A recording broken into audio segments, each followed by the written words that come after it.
Good morning. Good morning once again. Partnership में अभी तक हम डेथ तक कंप्लीट कर चुके थे और आज हमें स्टार्ट करना है डिसोल्यूशन ऑफ पार्टनरशिप फॉर्म।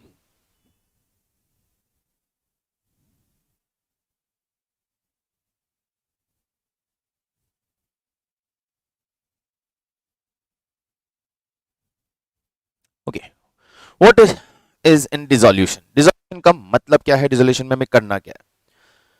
अभी हम बात कर रहे थे, अभी तक हम पार्टनरशिप में बात कर रहे थे रिकॉन्स्टिट्यूशन ऑफ पार्टनरशिप फॉर्म। और रिकॉन्स्टिट्यूशन का मतलब था कि हम पार्टनरशिप में पार्टनर्स के बीच का जो एग्रीमेंट है, उस एग्रीमेंट में यदि कोई चेंजेस आते हैं तो उन चेंजेस को हम कैसे इनकॉर्पोरेट करेंगे, उस केस में हम क्या एडजस्टमेंट्स करेंगे। That is admission of a new partner, retirement of a partner and death of a partner. But यदि पार्टनरशिप फॉर्म रिकॉन्स्टिट्यूट नहीं होती है, मतलब उनका एग्रीमेंट सिर्फ चेंज नहीं हो रहा है, partners are going to dissolve the firm, the firm partnership firm पूरा खत्म हो जाएगा। रिकॉन्स्टिट्यूशन ऑफ पार्टनरशिप में पार्टनरशिप खत्म होती है और नई पार्टनरशिप आती है, फॉर्म गोइंग कंसर्न की तरह काम करती है। लेकिन पार्टनरशिप डिसोल्यूशन के अंदर फर्म ही डिसॉल्व हो जाएगी, उसके बिजनेस को बंद कर दिया जाएगा और बिजनेस बंद करने के बाद उस बिजनेस की सारी असेट्स को सेल आउट करके जितने भी लॉसेस हैं, जितने भी आउटसाइडर्स लाइबिलिटी हैं, उनका पेमेंट किया जाएगा, पार्टनर्स की कैपिटल का पेमेंट किया जाएगा और if any profit is there तो वो प्रॉफिट पार्टनर्स में डिस्ट्रीब्यूट करके tata bye bye see you. लेकिन यदि हम पार्टनरशिप फर्म को डिसॉल्व कर रहे हैं ड्यू टू लॉसेस और लॉसेस ज्यादा हैं, तो उस केस में पार्टनर्स कैसे डील करेंगे? यदि कोई पार्टनर इंसॉल्वेंट हो जाता है और वो कैपिटल का पेमेंट नहीं, तो हम कैसे डील करेंगे? यदि एक से ज्यादा पार्टनर्स इंसॉल्वेंट हो जाते हैं और पार्टनरशिप फर्म अपनी लाइबिलिटीज का पेमेंट नहीं कर पाती है, तो हम उस सिचुएशन को कैसे डील करेंगे? सब कुछ हमें यहां पे डिसोल्यूशन में देखने आए। तो सबसे पहले हम बात करते हैं नॉर्मल सिचुएशन की और पहले यह समझते हैं कि पार्टनरशिप फर्म का डिसोल्यूशन किन रीजन से हो सकता है, पार्टनरशिप फर्म कैसे कैसे डिसॉल्व हो सकती है। There are majorly reasons that we can consider कि पार्टनरशिप फर्म का डिसोल्यूशन कैसे हो सकता है। तो उसमें इन 5 रीजन हमारे पास आते हैं। फर्स्ट आता है म्यूचुअल कंसेंट। म्यूचुअल कंसेंट का मतलब वह पार्टनर्स म्यूचुअली डिसाइड हो, हम एक कॉन्ट्रैक्ट में और अब म्यूचुअली हम ये डिसाइड कर रहे हैं कि we don't want continue the और बिजनेस, और सभी पार्टनर्स उस बात पे एग्री हैं, तो they can dissolve the firm. ये हमें पार्टनरशिप एक्ट सेक्शन 40 में फर्स्ट मेथड ऑफ डिसोल्यूशन और first reason of dissolution specify किया हुआ है। Section 40, mutual consent, when all partners mutually decides and design a contract to dissolve the firm. Second हमारे पास reason आता है by notice. Second reason is by notice और ये है सेक्शन 43, बाय नोटिस, जहां पे कोई भी पार्टनर बाकी सारे पार्टनर्स को एक नोटिस सर्व करता है, राइटिंग में एक नोटिस सर्व करता है और डिमांड करता है कि फर्म को डिसॉल्व कर दिया जाए। इट इज बाय नोटिस कि सर मैं तो पार्टनर रहना नहीं चाहता, लेकिन मैं चाहता हूं कि इस फर्म को बंद कर दिया जाए, सब्जेक्ट टू वो पार्टनरशिप फर्म एट विल है।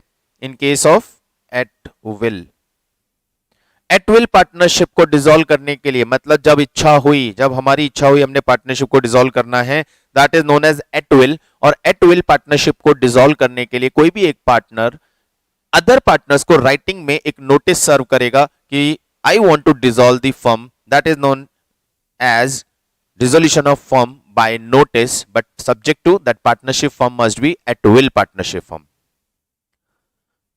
थर्ड हमारे पास रीजन आता है on happening an event.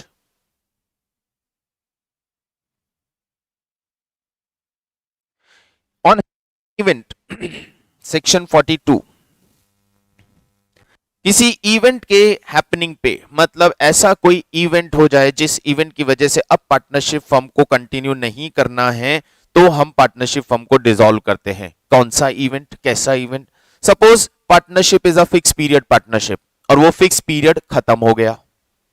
Suppose partnership किसी एक स्पेसिफिक जॉब को, टास्क को, एक स्पेसिफिक वर्क को करने के लिए बनाई गई थी और वो टास्क कंप्लीट हो गया। या फिर कोई पार्टनर इंसॉल्वेंट हो गया और अदर पार्टनर डिसाइड्स कि यार अब हमारी फर्म को कंटिन्यू करने का कोई मतलब नहीं है, हम इसे बंद कर दें। या डेथ हो गया किसी पार्टनर का एंड अदर पार्टनर डिसाइड्स कि we don't want to continue. दो पार्टनर थे, एक पार्टनर का डेथ हो गया, पार्टनरशिप डिसॉल्व। दो पार्टनर था, एक पार्टनर इंसॉल्वेंट हो गया, पार्टनरशिप डिसॉल्व। इवन तीन पार्टनर, एक का डेथ हो गया और रिमेनिंग पार्टनर डिसाइड्स कि नो, उसके बिना पार्टनरशिप फर्म नहीं चल सकता था, तो let's dissolve it, let's wind up it. तो ये कुछ रीजंस हो सकते हैं ऑन हैपनिंग एन इवेंट। ऐसे कुछ इवेंट्स हो सकते हैं जिन इवेंट्स में हम पार्टनरशिप फर्म को डिसॉल्व करते हैं। Section 42 on happening an event, जिसमें आप लिख सकते हैं death, insolvency,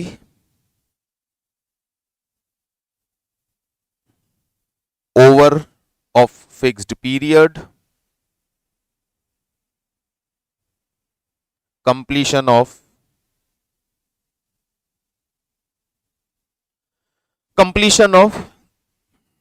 task.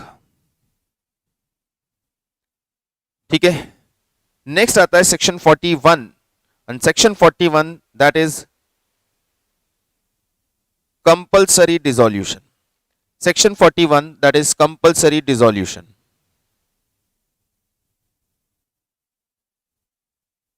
Compulsory dissolution क्या बोलता है? सर ये वो सर्कमस्टेंसेस हैं, ये वो इवेंट्स हैं, ये वो कारण हैं जिसकी वजह से कंपल्सरीली फर्म डिसॉल्व हो जाएगी, यहां पे और कोई चांस नहीं बचता। ऐसे इवेंट्स जिनकी वजह से फर्म अब कंटिन्यू नहीं हो सकती, दैट इज कंपल्सरी डिसॉल्यूशन, जिसमें all are insolvent except one. एक पार्टनर को छोड़ के या सारे पार्टनर्स इंसॉल्वेंट हो जाएं या एक पार्टनर को छोड़ के बाकी सारे पार्टनर्स इंसॉल्वेंट हो जाएं तो खत्म, पार्टनरशिप बचाई कहां? पार्टनरशिप के लिए एटलीस्ट 2 और मोर पार्टनर्स आर रिक्वायर, और एक को छोड़ के बाकी सारे इंसॉल्वेंट हो गए तो पार्टनर्स ही नहीं बचेंगे, partnership firm dissolve. Unlawful business, due to any of the activity और due to any of the development in law and constitution और due to any rule of government, यदि आपका बिजनेस अनलॉफुल बिजनेस में convert हो गया है, आपने कोई ऐसी एक्टिविटीज परफॉर्म की हैं या ऐसे इवेंट्स अकर हुए हैं जिसने आपके बिजनेस को अनलॉफुल बना दिया है, तो भी आपकी पार्टनरशिप अब कंपल्सरीली डिसॉल्व हो जाएगी। Got it? And the last one, section कौन सा बचा? 1 हो गया, 2, 3, 4, section 44। Section 44 dissolution by court.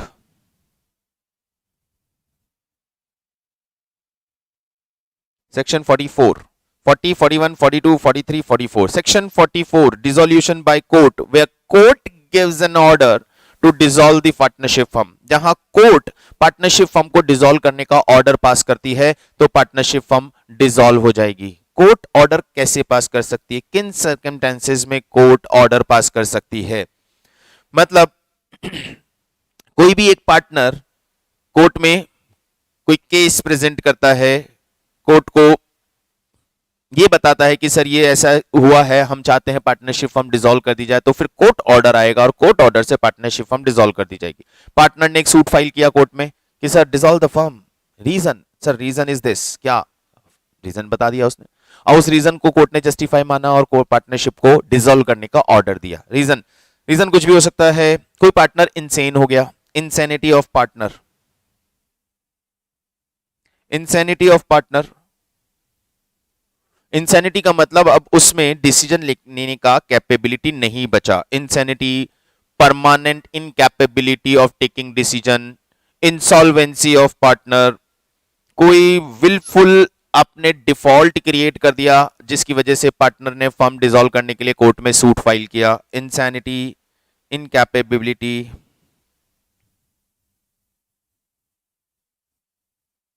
willful default, willful default conducted by a partner,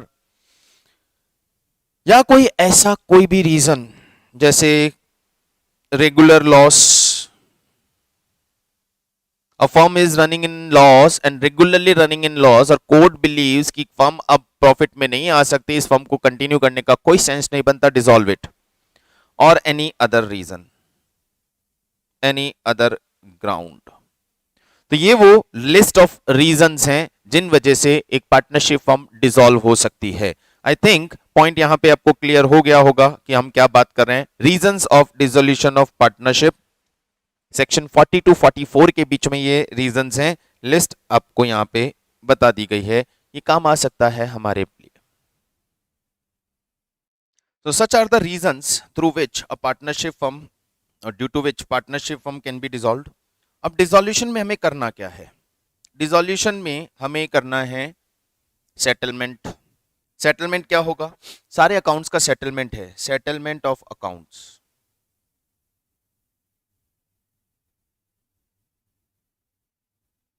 और सेटलमेंट ऑफ अकाउंट हमें दिया गया है पार्टनरशिप एक्ट सेक्शन 48 में।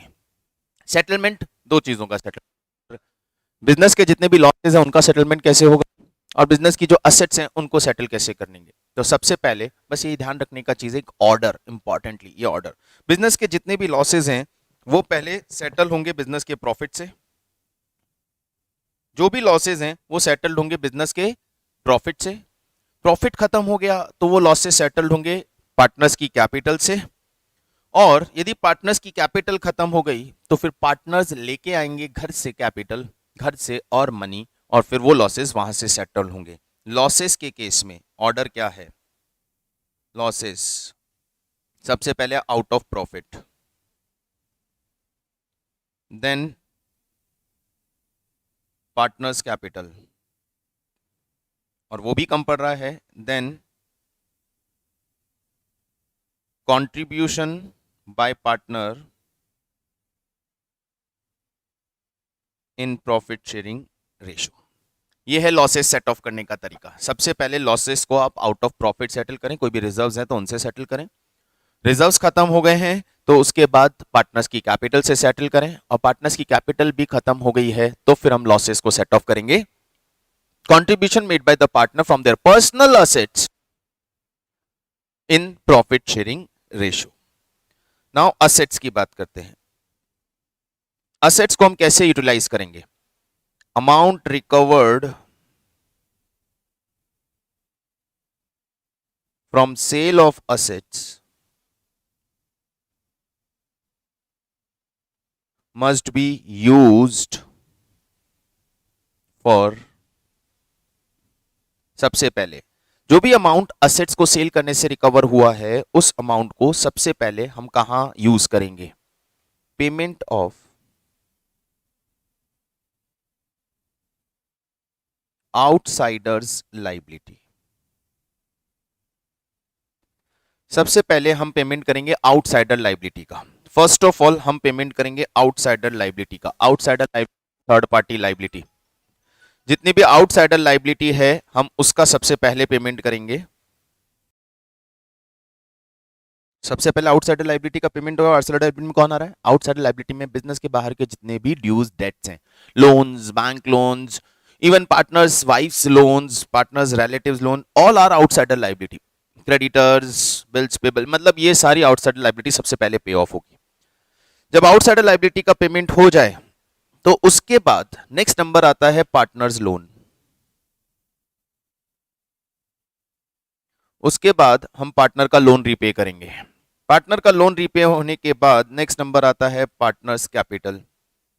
फिर हम पार्टनर्स की कैपिटल का पेमेंट करेंगे, और उसके बाद जो सरप्लस बच गया वो surplus to partners in PSR. Surplus, जो भी सरप्लस बच गया उस सरप्लस को पार्टनर्स में उनके पीएसआर में डिस्ट्रीब्यूट कर दिया जाएगा। ये है exact order of payment of amount recovered from assets. तो ये दो मेन चीज ध्यान रखनी है, लॉसेस किस तरह से पहले तो बिजनेस के प्रॉफिट से राइट ऑफ कर दीजिए लॉसेस को, उसके बाद पार्टनर्स कैपिटल से सेट ऑफ कर दीजिए। और पार्टनर्स कैपिटल से भी सेट ऑफ नहीं हो पाए, पार्टनर कैपिटल शॉर्ट पड़ गया, तो पार्टनर को वो लोकर से लेके आएगा लॉसेस सेट ऑफ करने के लिए। ठीक है। और असेट्स का पेमेंट, असेट से जो अमाउंट रिकवर हुआ है वो पहले आउटसाइडर लायबिलिटी को पे ऑफ करने में जाएगा, उसके बाद partner loan, partner capital and then PSR. तो ये एक ऑर्डर हमें ध्यान रखने का है। ठीक है, चलिए अब आगे बात करते हैं अकाउंटिंग ट्रीटमेंट की। अकाउंटिंग ट्रीटमेंट में हमें क्या करना है, तो एग्जैक्टली हम एक स्टेप बाय स्टेप, जैसा कि हमने बाकी चैप्टर्स में किया था पार्टनरशिप के रिटायरमेंट डेथ में, कि हम एक एग्जैक्ट ऑर्डर मेंटेन करके चलेंगे, क्योंकि उस ऑर्डर को यदि हमने मेंटेन किया तो हमारा कोई भी एंट्री मिस नहीं होता है। तो अकाउंटिंग ट्रीटमेंट की बात करते हैं।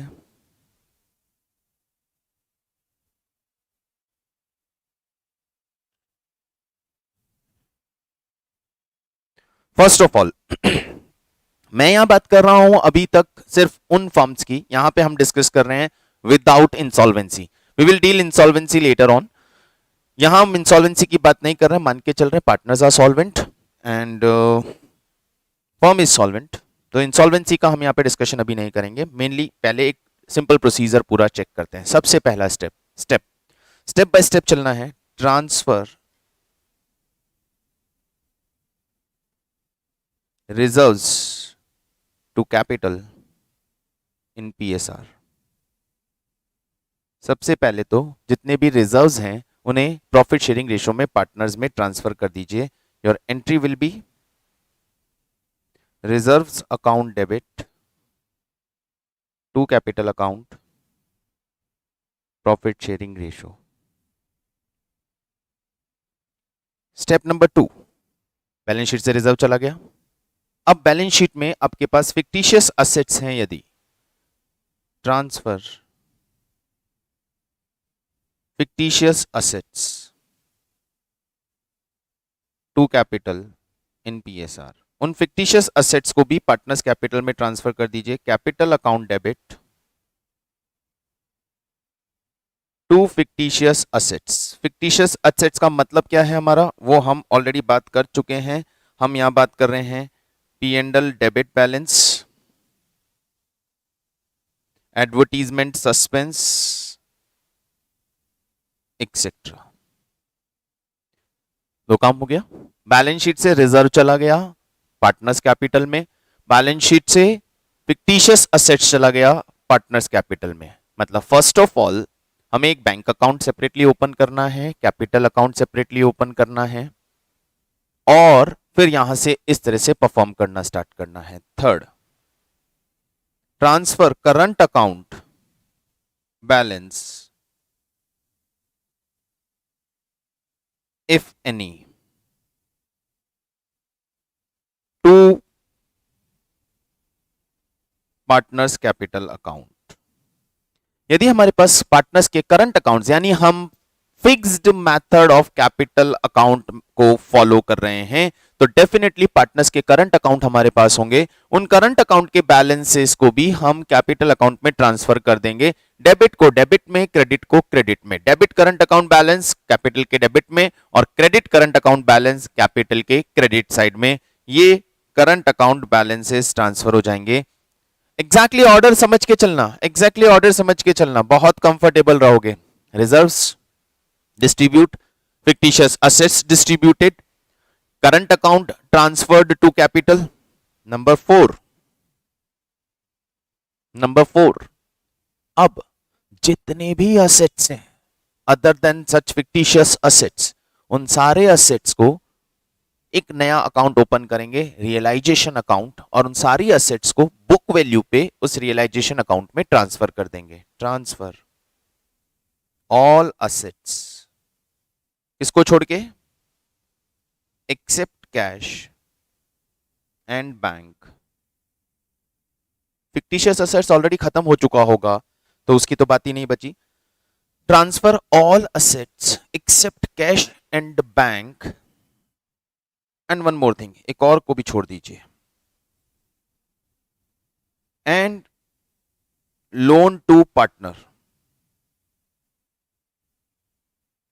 Accept cash bank and loan to partner, cash account bank account separately open होगा और लोन टू पार्टनर उसको भी हम सेपरेटली डील करेंगे। इनको छोड़ के सारी असेट्स को except cash bank and loan to partner to realisation account at book value.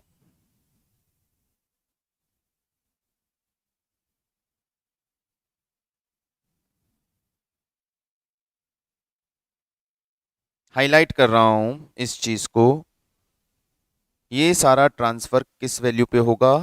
Book value पे। Your entry will B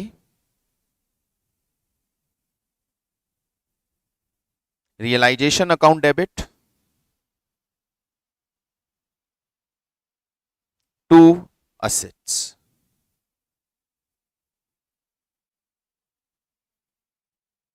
transfer all assets except cash bank and loan to partner to realization account at their book value। Specifically mark किया है मैंने, ये book value पे transfer करना है। ठीक है, next point number 5, transfer all liabilities. अब सारी लाइबिलिटीज कौन सी? Outsiders, all outsiders liabilities specify कर देता हूं। एक्सटर्नल लाइबिलिटीज,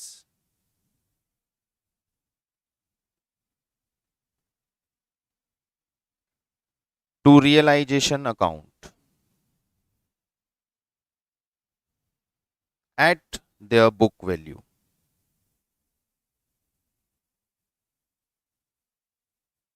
यहां भी दो चीज हाईलाइट कर रहा हूं, ये भी बुक वैल्यू पे ट्रांसफर होगी और कौन सी? एक्सटर्नल लाइबिलिटीज ट्रांसफर होंगी। एक्सटर्नल लाइबिलिटीज को बुक वैल्यू पे रियलाइजेशन अकाउंट में ट्रांसफर कर देंगे। Your entry will be liabilities account debit to realisation.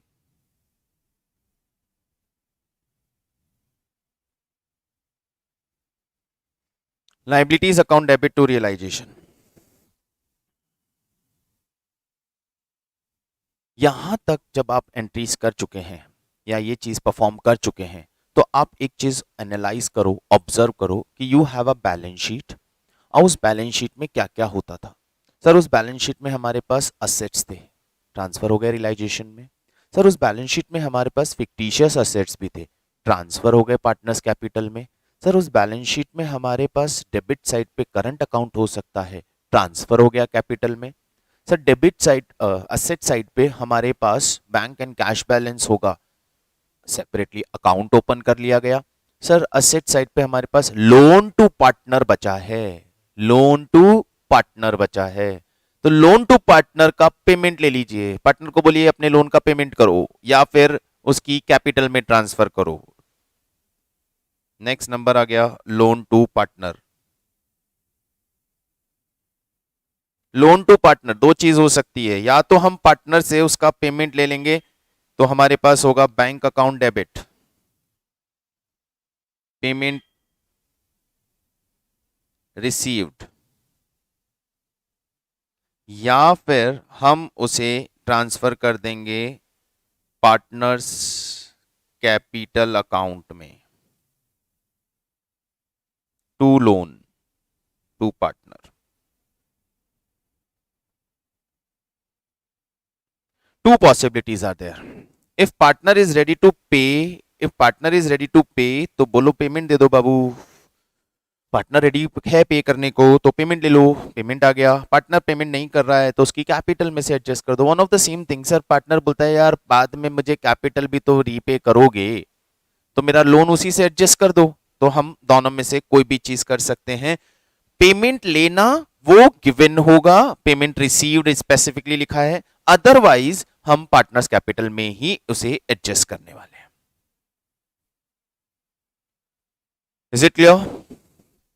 Okay, asset side पूरी खत्म हो गई सर। अब आ जाते हैं लाइबिलिटी साइड पे। लाइबिलिटी साइड पे क्या बचा हमारे पास? सर लाइबिलिटी साइड पे हमारे पास कैपिटल था, अकाउंट ओपन हो गया, रिजर्व्स थे डिस्ट्रीब्यूट हो गए। सर उसमें करंट अकाउंट होंगे, वो ट्रांसफर हो गए कैपिटल में। सर एक्सटर्नल लाइबिलिटी ट्रांसफर हो गई रियलाइजेशन में, अभी क्या बचा लाइबिलिटी साइड पे? सर एक पार्टनर का लोन बचा हो सकता है, we will deal it later, उसका एक सेपरेट अकाउंट ओपन कर देंगे, पार्टनर्स लोन का सेपरेट अकाउंट ओपन कर देंगे। Got it? तो यहां पे आपको क्या करना है, यहां ध्यान रखना है, यहां पहले ही लिख देते हैं कि open account capital loan from partner cash and bank. ये 3 अकाउंट हमें पहले ही ओपन कर लेने हैं।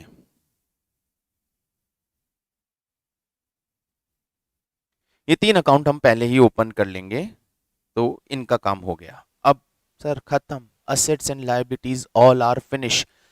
बैलेंस शीट से सारी असेट्स एंड सारी लायबिलिटीज खत्म हो गए हैं। बैलेंस शीट में अब कोई असेट या लायबिलिटी पेंडिंग नहीं बचा। फाइन, बैलेंस शीट खत्म हो गई, एक काम हमारा फिनिश हुआ। यहां हमने फर्स्ट टास्क खत्म कर दिया, अपनी बैलेंस शीट को खत्म कर दिया है। अब चलते हैं नेक्स्ट स्टेप पे। अब क्या करेंगे सर? अब हम अपनी सारी असेट्स को सेल करके उससे अमाउंट रिकवर करना शुरू करेंगे। सारी असेट्स को सेल करके उनसे अमाउंट रिकवर करना शुरू करेंगे, और जैसे जैसे अमाउंट रिकवर होके आता है उस अमाउंट को हम रियलाइजेशन में ट्रांसफर करेंगे। सेल ऑफ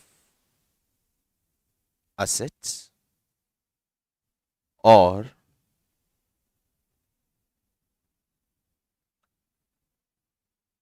अलग ही लिखते हैं, sale of assets entry will be bank account debit to realisation.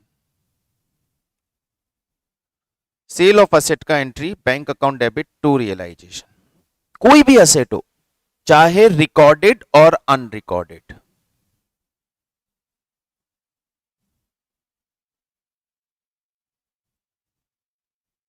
कोई भी असेट हो, उसको सेल किया है तो bank account debit to realisation, cash is coming in, और वो असेट्स का अकाउंट तो बचा नहीं सर हमारे पास, asset account already closed.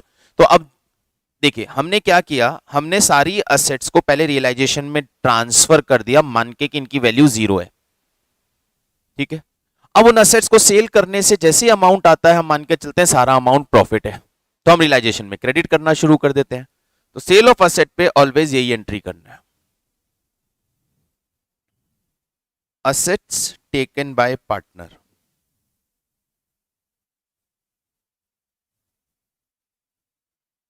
Partner ने असेट ले लिया, फाइन, पार्टनर्स कैपिटल अकाउंट को डेबिट करो, capital account debit to realisation, capital account debit to realisation. कौन से अमाउंट से, कौन से अमाउंट से? ये होगा सेल अमाउंट, सेल वैल्यू, और ये होगी agreed value. Sale value, agreed value. Partner यदि असेट ले रहा है तो वो किस एग्रीड वैल्यू पे ले रहा है, हम उस एग्रीड वैल्यू से उसे रिकॉर्ड करेंगे, और यदि हम सेल कर रहे हैं तो सेल वैल्यू पे रिकॉर्ड करेंगे। इट्स वेरी सिंपल चीज, बिल्कुल कोई प्रॉब्लम नहीं है। नंबर 9 कहां तक पहुंच गए सर? हम असेट्स को, सारी असेट्स को सेल कर चुके हैं और उन असेट्स से अमाउंट रिकवर कर चुके हैं, या तो सेल कर चुके हैं या फिर पार्टनर को दे चुके हैं। Assets taken by liability.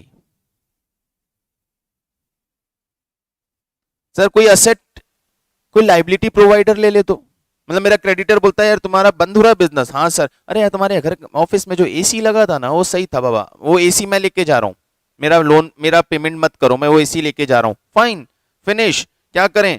No entry.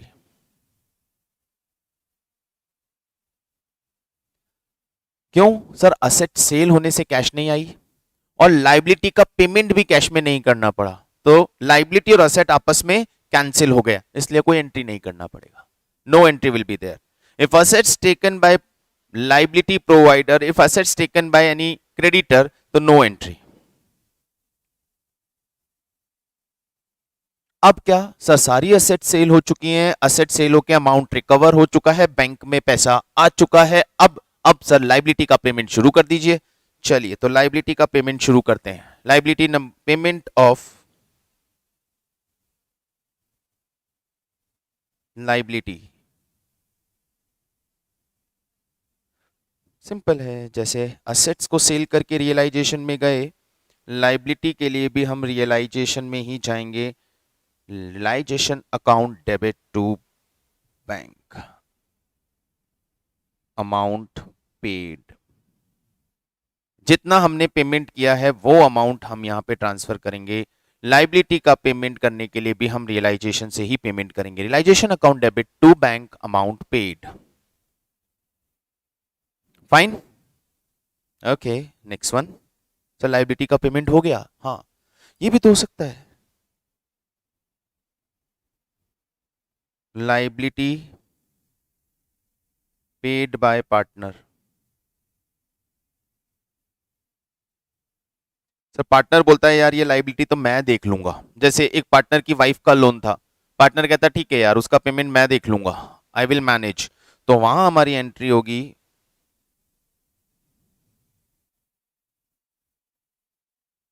Realisation account debit to capital account. Realisation account debit to capital account, वहां हमारी एंट्री होगी realisation account debit to capital account. बढ़िया। नंबर 12, सारी लाइबिलिटी सॉर्टेड। सारी लाइबिलिटी सॉर्टेड। अभी क्या बचा? सर ये सारा काम जो हमने किया ना, ये असेट्स को सेल करना, लाइबिलिटी से अमाउंट, असेट्स को सेल करके अमाउंट रिकवर करना, लाइबिलिटी का पेमेंट करना, इसको करने के लिए हमें कहीं ना कहीं एक्सपर्ट्स की रिक्वायरमेंट होगी। कोई ना कोई तो मैनेज करेगा ना इस वर्क को, और इस वर्क को मैनेज करने के लिए हमें कुछ एक्सपेंसेस करने पड़ेंगे। उन एक्सपेंसेस की एंट्री क्या होगी? Expenses of realisation.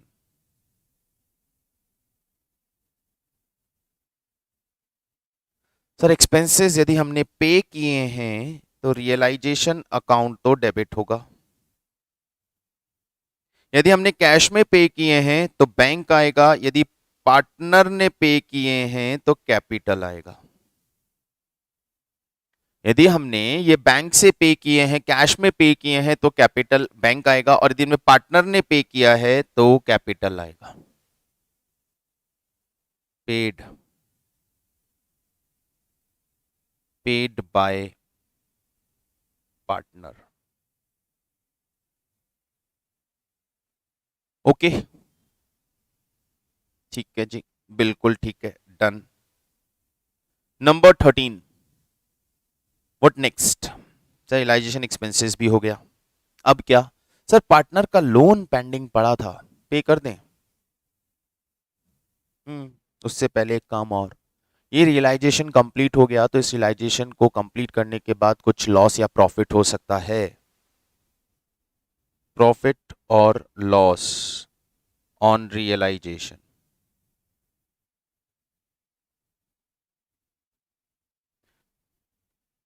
Realisation account debit to capital, ये एंट्री है प्रॉफिट की। Profit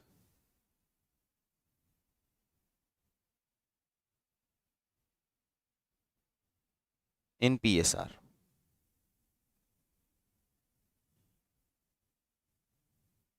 vice versa in case of loss.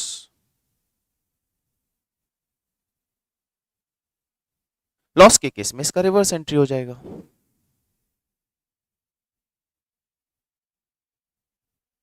अब पार्टनर्स लोन का payment, partners loan account debit to bank, ये पार्टनर के लोन का भी पेमेंट हो गया।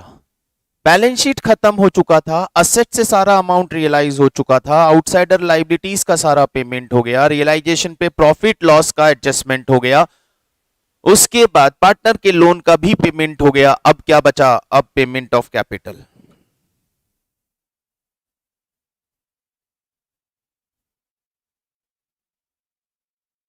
कैपिटल का पेमेंट कर देंगे, कैपिटल अकाउंट डेबिट,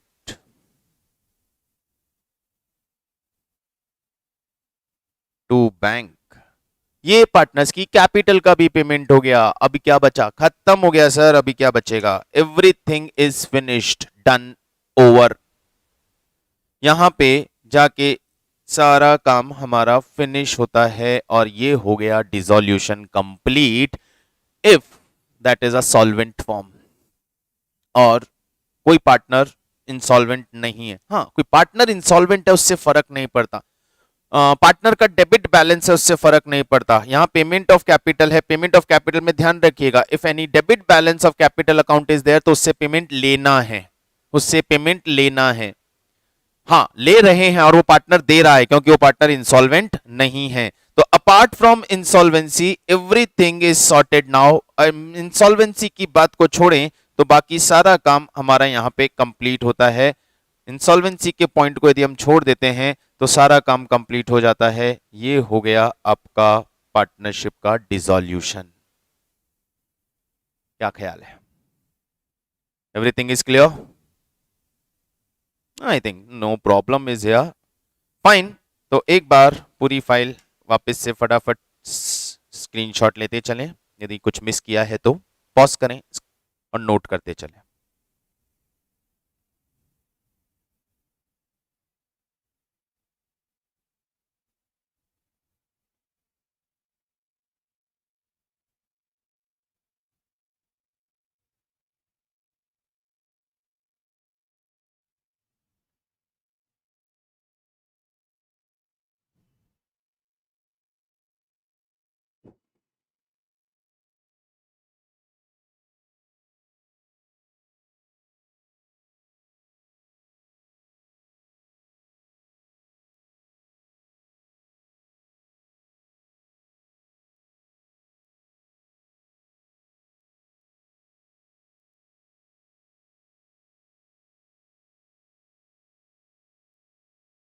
सो अब बात करेंगे हम स्ट्रेट अवे क्वेश्चन पे डिस्कस करेंगे। तो चलिए क्वेश्चन पे चलते हैं।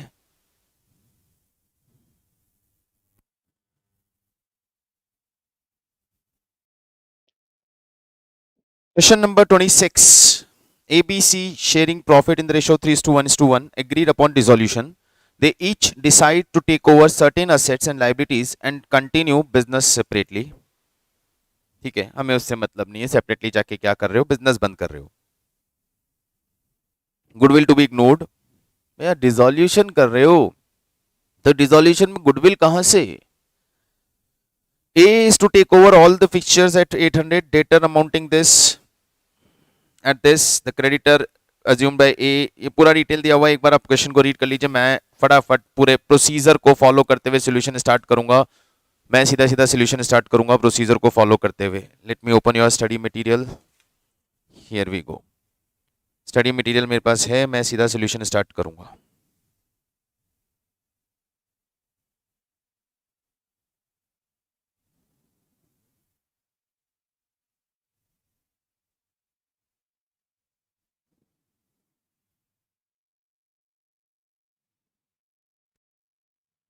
ठीक है, चलिए क्वेश्चन आपने रीड कर लिया होगा। आ जाते हैं सॉल्यूशन पे। What they are asking for? Realization account, capital account, bank account. Exactly यही हमें बनाना है। Question number 26।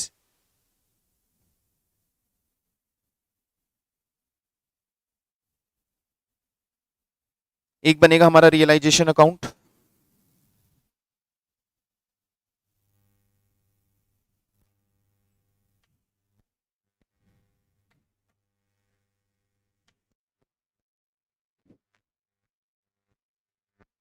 Capital account of partners.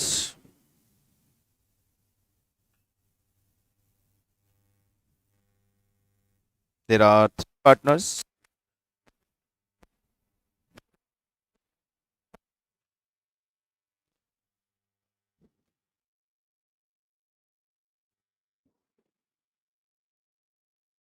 और उसके बाद बनाएंगे हम एक bank account.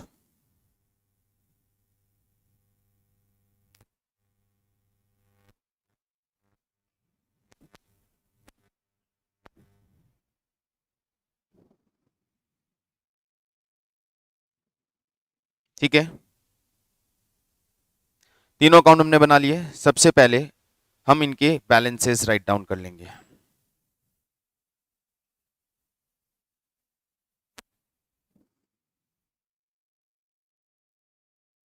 Write down the balances. By balance brought down. Capital balances 27,500, 10,000 and 7,000. Bank balance, to balance brought down. We have bank balance of 3,200 rupees. उसके बाद एक चीज देख लीजिएगा, किसी पार्टनर का लोन तो नहीं है और पार्टनर को दिया हुआ लोन तो नहीं है। यदि है तो अकॉर्डिंगली उसका भी हम एडजस्टमेंट करेंगे, लेकिन ऐसा कुछ नहीं है। तो आगे चलते हैं।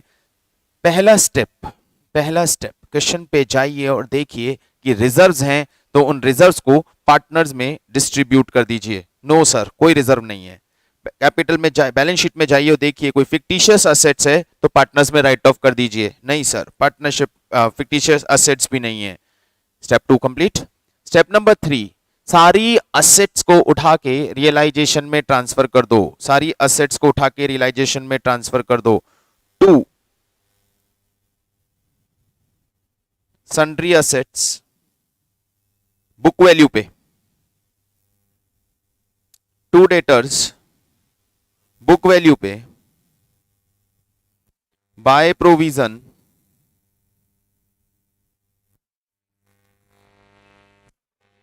To stock, to furniture.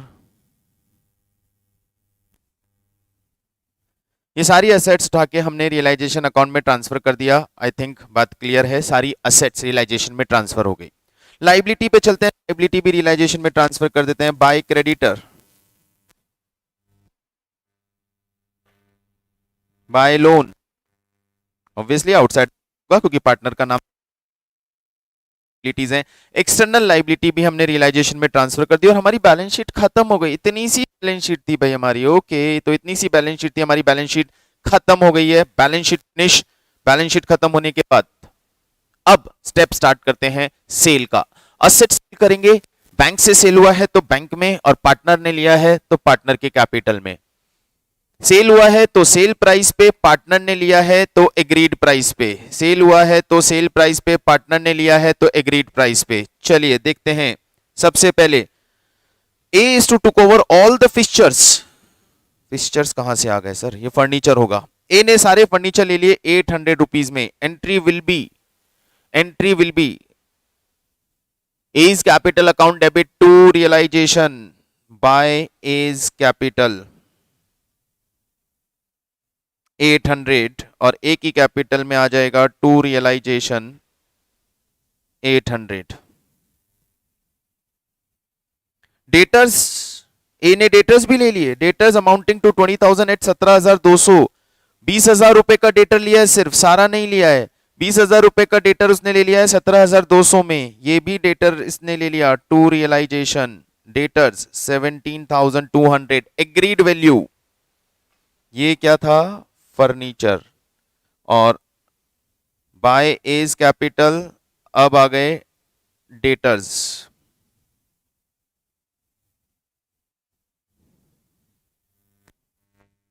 Next, creditor 6,000 to be assumed by A at figure. Creditor भी ए ने ले लिए, very good. To A's capital creditors at the figure, given figure 6,000, और ए कैपिटल में आ जाएगा बाय रियलाइजेशन 6,000। क्रेडिटर भी ले लिया सर उसने, बहुत अच्छी बात है। और क्या, B is to take over all the stock at 7,000। B ने स्टॉक ले लिया 7,000 में। बाय B's 7,000, और B की कैपिटल में आ जाए 7,000। स्टॉक ले लिया सर उसने, अच्छी बात है। आगे क्या, और certain of the sundry debtors being book value less 10%, certain of the sundry assets being book at 7,200 पे उसने बाकी कुछ assets ले ली हैं। तो इसने कुछ असेट्स भी लिए हैं टू रियलाइजेशन 7200 के, और रियलाइजेशन में 20 कैपिटल,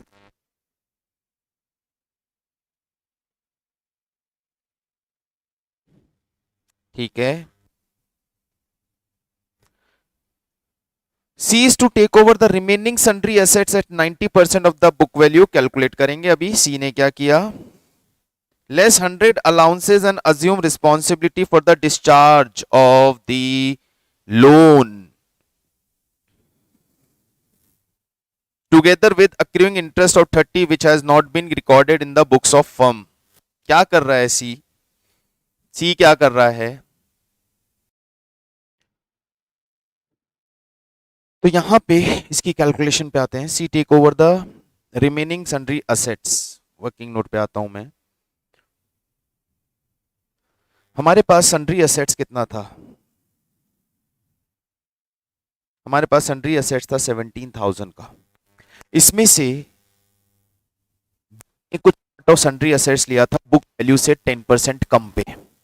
बी ने कुछ पार्ट लिया था बुक वैल्यू से 10% कम पे। Sundry asset at 7200 taken by B. मैं बुक वैल्यू निकाल रहा हूं। ये उसने 90% पे लिया था, तो ये 7200 90% वैल्यू है। 100 रुपए की यदि बुक वैल्यू रही होगी तो उसने 90 रुपीज पे लिया है। तो 7200 इज इक्वल टू 90%, यानी 8000 की बुक वैल्यू की असेट बी ने ले ली है। हमारे पास रिमेनिंग असेट बची 9000 रुपीज। और ये जो रिमेनिंग असेट्स है इसको सी टुक ओवर सच रिमेनिंग असेट्स एट 90%, यानी सी ने इसे लिया है 8100 रुपीज में। 90% of book value less 100 allowances and assume responsibility for the discharge of the loan together with accruing interest of 30 which has not been recorded in the books of the firm। क्या हो रहा है? Less 100 allowances, इसमें से उसने 100 rupees का allowances less करके लिया है। 100 रुपीज का अलाउंसेस लेस करके लिया है, लेस 100 रुपीज अलाउंसेस। अब ये 100 रुपीज का अलाउंसेस लेस करके लेगा तो एक्चुअली उसने ये कितने में लिया है? एक्चुअली उसने ये असेट लिया है 8000 रुपीज में। तो C took over the asset in 8000 rupees by C's capital sundry assets 8000, और सी की कैपिटल में आ जाएगा टू रियलाइजेशन 8000। ठीक है। इसके बाद what C is doing, sir C remaining जितने भी लाइबिलिटी थी, जो भी था वो लोन था, वो लोन इंटरेस्ट के साथ सी ने पे करना एग्री किया है। सी ने लोन इंटरेस्ट के साथ पे करना एग्री किया है। तो लोन हम ट्रांसफर कर देंगे सी की कैपिटल के अंदर। C agree to take over the loan, responsibility of loan. तो हमारा लोन का रीपेमेंट हो रहा है, और वो लोन का रीपेमेंट कौन कर रहा है? सर वो लोन का रीपेमेंट सी कर रहा है। तो to loan how much he is paying, how much he is paying? Sir loan वो पे कर रहा है 1000 5 था। कितने का लोन था? सर लोन था हमारे पास, लोन वॉज ऑफ 1500 और वो पे कर रहा है including 30 rupees interest. Assume responsibility for discharge of the loan, loan discharge करने का रिस्पॉन्सिबिलिटी ले लिया। 1500 का लोन वो पे करेगा और 30 रुपीज का इंटरेस्ट भी। तो यहां पे 1530 रुपीज का लोन लाइबिलिटी सी की कैपिटल में चला गया बाय रियलाइजेशन 1530 का लोन सी ने पे करना एग्री कर लिया है। Got it? ये लोन की बात भी हो गई। और क्या बोल रहा है क्वेश्चन? और हमारे पास है expenses of dissolution were 270 and the remaining debt were sold to a debt collecting agency for 50%। 270 के रियलाइजेशन एक्सपेंसेस हुए हैं, 270 के रियलाइजेशन एक्सपेंसेस हुए हैं। पेमेंट बैंक से होगा टू बैंक, रियलाइजेशन अकाउंट में लिखेंगे टू बैंक, एक्सपेंसेस 270 और बैंक में आएंगे बाय रियलाइजेशन 270। ये रियलाइजेशन एक्सपेंसेस का पेमेंट हो गया 270 रुपीज का। उसके बाद सर डेटर्स हैं। डेटर्स हमारे पास कितने थे sir? Initially we were debtors of 24,200 less taken by A. इसमें से ए ने कुछ डेटर्स ले लिए थे, 20,000 रुपीज के डेटर्स ए ने ले लिए थे। रिमेनिंग डेटर्स थे हमारे 4,200। इसका 50% हम रिकवर कर पा रहे हैं, 2,100 हम रिकवर कर पा रहे हैं, 50% हम रिकवर कर रहे हैं से, ये 50% हम रिकवर कर रहे हैं एजेंसी से। तो हमारे पास कैश आएगी to realisation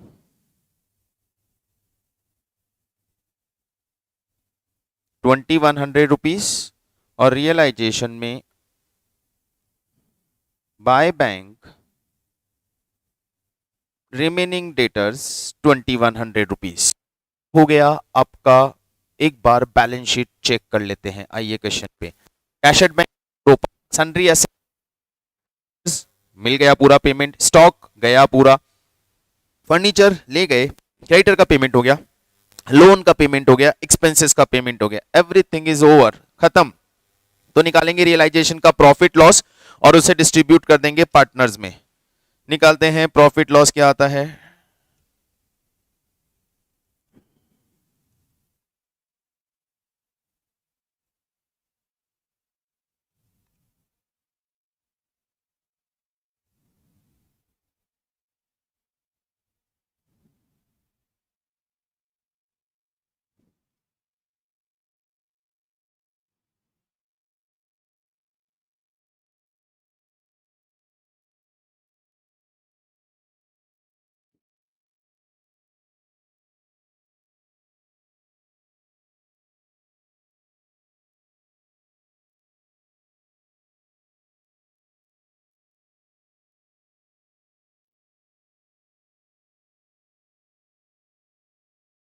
There is a loss of 6,800 rupees.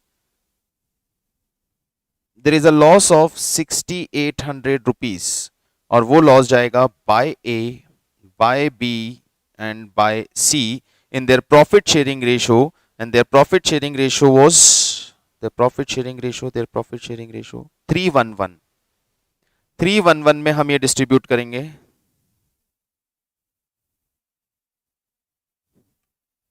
1360 and 4080। ये हो गया पार्टनर्स में लॉस का डिस्ट्रीब्यूशन। तो there is a loss of 6,800 rupees in realization, 311 में डिस्ट्रीब्यूट करके पार्टनर्स में डेबिट कर देते हैं। To realization 4080 1360 loss distribution done. Finally firm is solvent, तो पार्टनर्स की कैपिटल का पेमेंट करना है to bank.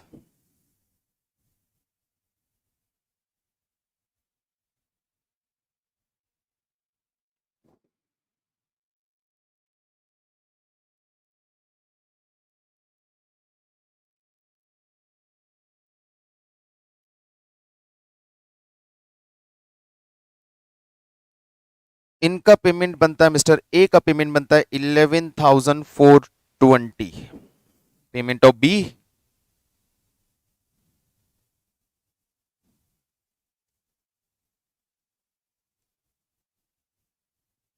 No no no no, B का पेमेंट बनता नहीं है, बी से तो हमें पेमेंट लेना पड़ेगा। बी ने ज्यादा ले लिया बाय बैंक, बी ने ज्यादा ले लिया सर, बी का पेमेंट बनता नहीं है, बी से तो हमें पेमेंट लेनी पड़ेगी।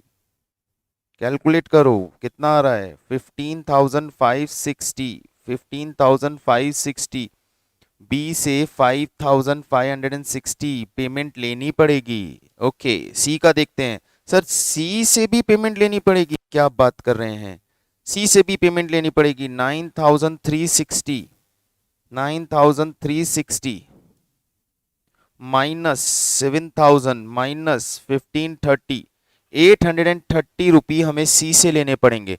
तो बी और सी दोनों से हमें पेमेंट लेनी है। बाय बी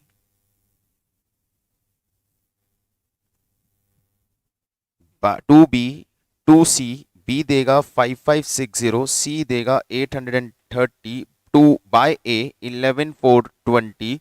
और अब यहाँ पे टोटल चेक करेंगे तो ये टोटल मैच होनी चाहिए। 3200 प्लस 100 प्लस 5560 प्लस 830, 11,690 मैच्ड। और इसी के ये क्वेश्चन आपका कंप्लीट होता है। चेक कर लीजिए एक बार और देखिए बात समझ में आ गई क्या।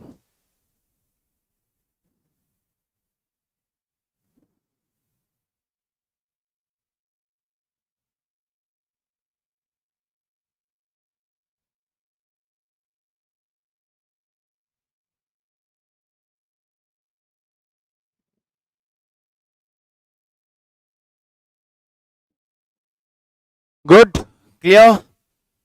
तो ये फाइनली आपका कैपिटल अकाउंट टैली कर लें, चेक कर लें।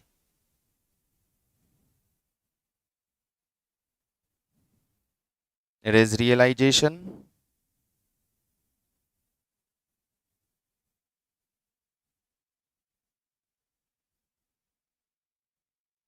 तो ये था डिसोल्यूशन ऑफ पार्टनरशिप फॉर्म पे एक सिंपल सा क्वेश्चन विद द प्रोसीजर कि किस तरह से हम प्रोसीड करेंगे। अगेन स्टडी मटेरियल के सॉल्यूशन को मत देखिएगा प्लीज, सिर्फ इसको फॉलो कीजिएगा, क्योंकि हम एक ही प्रोसीजर यूज करने वाले हैं सारे क्वेश्चंस में। हम हर क्वेश्चन में डिफरेंट डिफरेंट प्रोसीजर्स पे नहीं जाने वाले हैं, ठीक है। Okay, have a look at question number 27। 27 क्या बोलता है, चेक करते हैं एक बार कि क्या आप लोग कर सकते हैं। बैलेंस शीट है, 2 to 1 पार्टनर्स हैं। लाइबिलिटी पे हमारे पास रिजर्व फंड है, पार्टनर्स में डिस्ट्रीब्यूट। एएलपी फंड है, पार्टनर्स में डिस्ट्रीब्यूट। बाकी सब रियलाइजेशन में ट्रांसफर।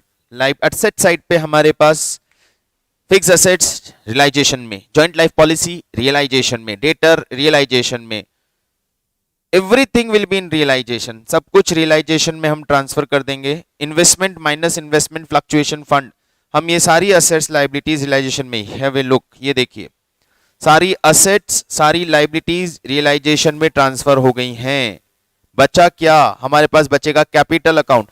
रिजर्व फंड और जेएलपी फंड पार्टनर्स में डिस्ट्रीब्यूट करना है, और आप चाहें तो इन दोनों को भी रियलाइजेशन में ही ट्रांसफर कर दें, जेएलपी फंड को भी। तो सिर्फ बचा क्या, रिजर्व फंड पार्टनर्स में डिस्ट्रीब्यूट, बाकी सारी रियलाइजेशन में। देखो जो लाइबिलिटी में माइनस होता है वो एक तरह से असेट होता है, उसे भी रियलाइजेशन में जाना चाहिए।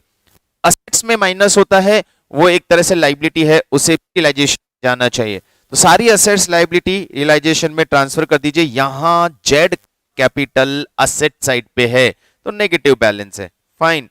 ये पार्टनर्स के कैपिटल अकाउंट ओपन हो जाएंगे हमारे पास। चाहते क्या है ये, investment was taken over by X, investment X ने ले लिया। Creditor taken over by Y,